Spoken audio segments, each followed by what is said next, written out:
امام ابو حنیفہ اور احناف کے نزدیک نہیں پڑھ سکتے، البتہ عصر کے بعد طواف کر سکتے ہیں۔ اگر آپ نے عصر کے بعد طواف کر لیا تو آپ واجب الطواف مغرب کے بعد یا بعد میں مکہ کے قیام کے دوران کسی بھی وقت پڑھ سکتے ہیں۔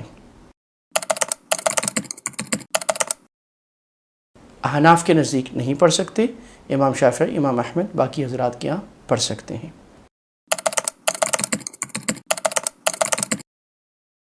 اگر وہ مسافر ہے یعنی مکہ میں 15 دن سے کم رہتا ہے تو اس پر وہاں کی قربانی نہیں ہے، کیونکہ مسافر پر قربانی نہیں ہوتی، اور اگر وہ 15 دن سے زیادہ منا عرفات کے دن ملا کر قیام کر رہا ہے تو اس پر قربانی ہے۔ البتہ اس میں علماء کی ایک دوسری رائے بھی ہے جو بہت معتبر علماء ہیں، اور وہ یہ کہتے ہیں کہ منا کے اور عرفات کے دنوں کو ایکسکلوڈ کیا جائے گا۔ اس لحاظ سے تقریباً ہر حاجی ہی مسافر ہوگا، اور سلف کا طریقہ بھی یہی تھا، لہٰذا اکثر حاجیوں کو اس لحاظ سے اپنے ملک میں قربانی کرنا واجب نہیں ہے، لیکن اگر قربانی کرتے ہیں تو بہت ثواب کی بات ہے۔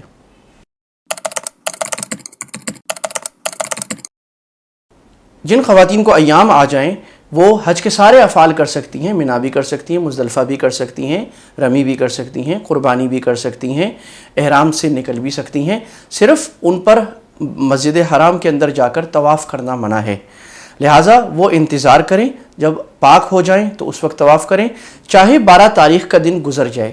باقی عام لوگوں میں اگر 12 تاریخ کی مغرب گزر جائے اس کے بعد وہ حج کا فرض طواف زیارت کرے تو دم آئے گا، لیکن جو خواتین عذر کی وجہ سے رک گئی ہیں ان پر دم نہیں آئے گا، وہ 13، 14، 15 جب بھی پاک ہوتی ہیں اس وقت طواف کر سکتی ہیں۔ نیز خواتین کو چاہیے کہ جن کے پیریڈز کے دن یہ ہیں، ان کو ذرا اندازہ ہے، معلوم ہے، وہ پہلے سے پیریڈز روکنے والی پلز کھا لیں، یہ زیادہ اچھی پلاننگ ہے۔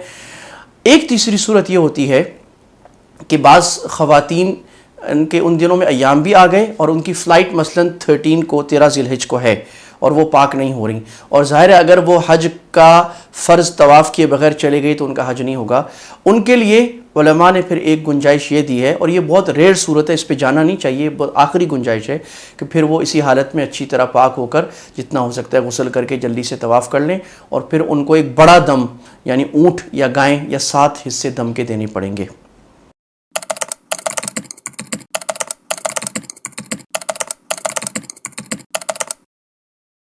یہ دھوکہ بھی ہے، جھوٹ بھی ہے، اور قانون کی خلاف ورزی بھی ہے۔ آپ خود سوچئے، سمجھدار ہیں کہ کیا ایک مستحب کام کے لیے جو ایک شوق کا کام ہے صرف، کیا جھوٹ بولنا، دھوکہ کرنا جائز ہے؟ بعض لوگ کہتے ہیں کہ وہ کون ہوتے ہیں ہمیں روکنے والے، تو وہ تو کوئی بھی نہیں ہوتے، لیکن اللہ نے ان کو وہاں کا بڑا بنایا ہے، اور اللہ ہر چیز کو دنیا میں ایک نظم سے چلاتا ہے، اور یہ نظم انہوں نے تجربے سے اور یہ ڈسپلن انہوں نے مینٹین کیا ہے کہ پہلا حق مطاف میں احرام والوں کا ہے، اس کے بعد جو دوسرے لوگ ہیں وہ آئیں، لہٰذا آپ کو اچھا لگے نہ لگے رول ماننا پڑے گا۔ اچھا مسلمان اچھا انسان ہوا جو رول مان کے چلے، اپنی منمانی نہ کریں، لہٰذا آپ فرسٹ فلور پہ طواف کر لیں۔ فرسٹ فلور پہ اگر آپ نیچے گراؤنڈ فلور پہ آپ 3 طواف کرتے ہیں، فرسٹ فلور پہ 1 طواف کریں گے، اللہ آپ کو ثواب اس سے زیادہ ہی انشاءاللہ عطا فرمائیں گے، کیونکہ اللہ کے یہاں نیکیوں کو تولا جاتا ہے، گنا نہیں جاتا۔ زوال سے پہلے بالکل جائز نہیں ہے، اللہ بعض ائمہ کے نزدیک جائز ہے، لیکن اکثر ائمہ کے نزدیک جائز نہیں ہے، لہذا 11 اور 12 تاریخ کو زوال سے پہلے رمی نہیں کرنی چاہیے۔ مغرب کے بعد معذور کے لیے جائز ہے، بیمار کے لیے جائز ہے، خواتین کو اگر مشکل ہو ان کے لیے جائز ہے، یا اگر حکومت نے ڈسپلن اور ایڈمنسٹریشن ہی کسی کیمپ کے لیے بنایا کہ آپ مغرب کے بعد جائیں، تو مغرب کے بعد، عشاء کے بعد، فجر سے پہلے کسی وقت بھی رمی کر سکتے ہیں۔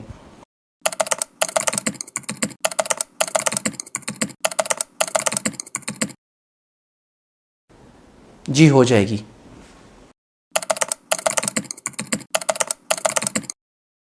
اصولی بات یہ سمجھیے کہ مسجد عائشہ یعنی تنعیم سے یا حدود حرم سے باہر جا کر احرام باندھ کر اندر آ کر عمرہ کرنا جائز ہے۔ رسول اللہ نے حضرت عائشہ رضی اللہ تعالیٰ عنہ کو ان کے بھائی عبد الرحمن کے ساتھ بھیجا تھا، اور انہوں نے عمرہ کیا تھا، کیونکہ ان کا ایک پچھلا عمرہ رہ گیا تھا ان کے ایام آنے کی وجہ سے، لہٰذا جائز ہے۔ لیکن صحابہ کثرت سے یہ عمرہ نہیں کرتے تھے، بعض صحابہ عبداللہ بن عمر رضی اللہ عنہ سے منقول ہے کرتے تھے، تو اس میں مختلف مزاج ہیں۔ زیادہ مزاج امت کا یہ رہا ہے کہ اگر آپ مکہ میں رہتے ہوئے طواف زیادہ کرتے ہیں، عبادت زیادہ کرتے ہیں، تو طواف کرنا زیادہ افضل ہے، لیکن اگر آپ کو لگ رہا ہے کہ آپ نہیں کر سکتے اور عمرہ کرنے میں آپ کی زیادہ عبادت ہوگی تو آپ عمرے بھی زیادہ کر سکتے ہیں۔ نہیں، نابالغ پر احرام نہیں ہے، لیکن اگر وہ عمرہ کرے گا اور وہ جو چادریں اس کو پہنا دی، جتنی پابندی کر سکتا ہے کرا دیں تو آپ کو ثواب ملے گا۔ ایک عورت نے اللہ کے نبی صلی اللہ علیہ وسلم کے سامنے یوں کر کے اپنا بچہ اٹھایا اور فرمایا علی ھذا الحج، یا رسول اللہ کیا اس بچے پر حج ہے؟ تو آپ نے فرمایا کہ ہاں اس کا حج ہے اور ثواب تمہیں ملے گا۔ جی، باندھا جا سکتا ہے۔ جو علاقے حدود حرم سے باہر اور میقات سے اندر ہیں، وہاں سے اگر آپ مکہ جا رہے ہیں تو احرام باندھنا آپشنل ہے۔ آپ چاہیں، چاہے مکہ میں ہیں چاہے طائف میں اندر ہیں، جو میقات سے اندر کا علاقہ ہے، وہاں سے آپ احرام باندھ کر آ سکتے ہیں، ثواب ہے۔ البتہ اگر کوئی میقات سے آئے گا اور سیدھا مکہ آنے کی نیت سے آئے گا تو اس پر احرام باندھنا واجب ہو جائے گا۔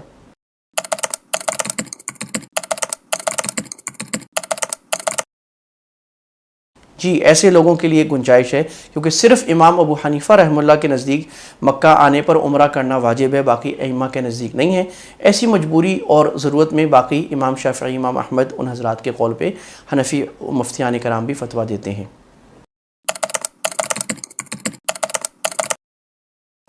اگر تو وہاں سے حرم کی صفیں کچھ نہ کچھ نظر آ رہی ہیں اور وہاں کے لوگ نظر آ رہے ہیں، ان کی آواز آ رہی ہے تو آپ اقتداء کر سکتے ہیں، اور اگر صحن میں کوئی بھی صف نہیں ہے تو پھر اقتداء جائز نہیں ہے۔ سگریٹ پینا تو اچھی بات نہیں ہے، اور یہ پروون دنیا میں سلو کینسر ہے، اس لیے مکروہ تحریمی اور بعض علماء کے نزدیک حرام ہے۔ البتہ اس سے احرام نہیں ٹوٹتا اور نہ دم واجب ہوتا ہے۔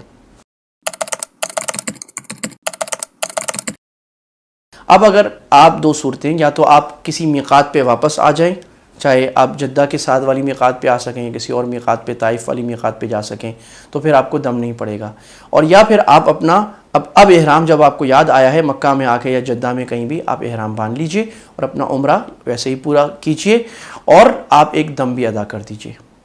اور دم ہوتا ہے کہ ایک بکرا یا ایک اونٹ کا حصہ ذبح کرنا، اور دم حدود حرم میں دینا ضروری ہے، حرم کے حدود کے اندر، وہاں پر بہت سارے آفیسز ہیں اور وہ جو جمعیات خیریہ ہیں، خیری ادارے ہیں فلاحی، آپ ان کو دے دیں، وہ آپ کا دم کرا دیں گے۔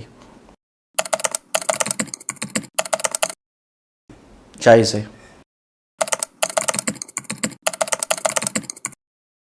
ان کو صدقہ دے دینا چاہیے، البتہ دم واجب نہیں ہوا، دم صحبت سے واجب ہوتا ہے، اور اگر حج سے پہلے کر لیا، احرام باندھ کر احرام کی حالت میں حج عرفات پورا ہونے سے پہلے، تو پورا حج باطل ہو جاتا ہے۔ اور اگر یہ صحبت میاں بیوی نے احرام یعنی حج کے باقی ارکان کر لیے تھے، احرام کھول دیا تھا اور ابھی طواف زیارت نہیں کیا تھا، طواف زیارت سے پہلے میاں بیوی نے آپس میں صحبت کر لی، تو ایک بڑا دم یعنی اونٹ یا گائے کا دم قربانی کرنا حرم کے حدود میں واجب ہو جاتا ہے۔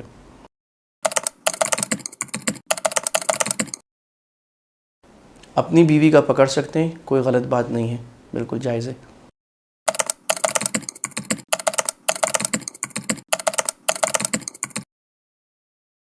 علماء کی ایک بڑی جماعت یہ کہتی ہے کہ آپ کے چونکہ مینا عرفات کے بیچ کے دن آ جائیں گے، لہٰذا آپ مسافر ہی رہیں گے، مینا عرفات سے سفر آپ کا ٹوٹ جائے گا، وہ ایک الگ علاقہ ہے۔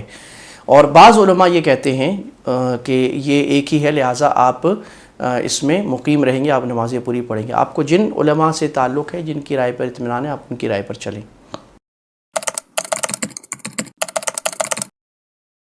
اگر آپ نے خوشبو اتنی لگائی ہے کہ پورا عضو نہیں ہے، 3 انگلیوں کے بقدر اس سے زیادہ تھوڑی سی لگائی ہے، اور پورے عضو پر، اکثر عضو پہ نہیں لگائی ہے، پورا ایک عضو ہے، اس پہ آپ نے پورے پہ نہیں لگائی، کم پہ لگائی ہے، تو آپ پہ صدقہ ہے۔ صدقہ کا مطلب ہے کہ آپ کو 2.25 کلو گندم کے بقدر جو 15-20 ریال صدقہ کر دینا ہے، اور اگر پورے عضو پہ خوشبو آپ نے لگا لی اچھی طرح تو پھر آپ کے اوپر پورا دم ہے۔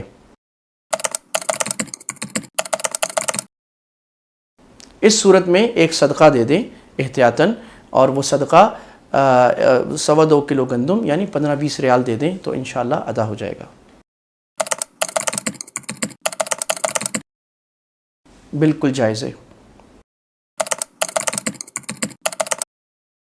اگر بغیر عذر کے 12 گھنٹے سے کم میں پہنا تو صدقہ ہے، اور 12 گھنٹے سے زیادہ پہنا دم ہے۔